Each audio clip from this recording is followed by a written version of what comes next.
یه روز از خواب بیدار شدم و فهمیدم من 25 سالمه و دوست صمیمی ندارم. یعنی دارم، ولی اونا یا ازدواج کردن یا مهاجرت کردن یا فقط سالی یه بار استوری منو ریپلای میکنن.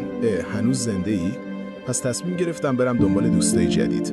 اولین ایده‌ای که به ذهنم رسید این بود که برم تو خیابون و یه آدم رندام انتخاب کنم. سلام، من یونیکم. میای با هم دوست بشیم؟ Hell no.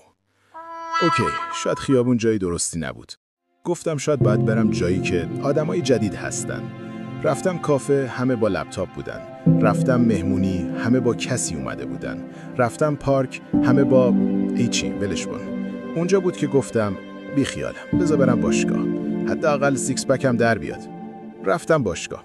اولش فقط هدفم این بود که عضله بسازم، ولی بعد چند روز یه چیز جالب فهمیدم. اینجا همه یه جور خاصی هن. قهوه‌شونو خوردن، خوشحالن و با انرژی اومدن خودشونو بهتر کنن.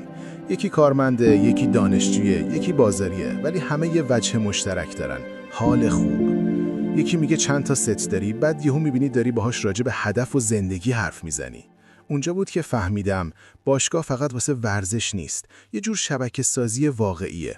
خودت رو پرزنت میکنی بدون اینکه حتی تلاشی کرده باشی. با آدما ارتباط میگیری وقتی تو بهترین مودشون هستن. با آدمای همفاز خودت رو پیدا میکنی.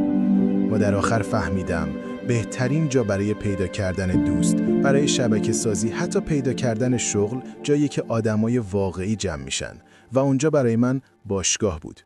اگه تا اینجای ویدیو موندین و این ویدیو واسهتون مفید بود، لطفاً با لایک و ساب از ما حمایت کنین.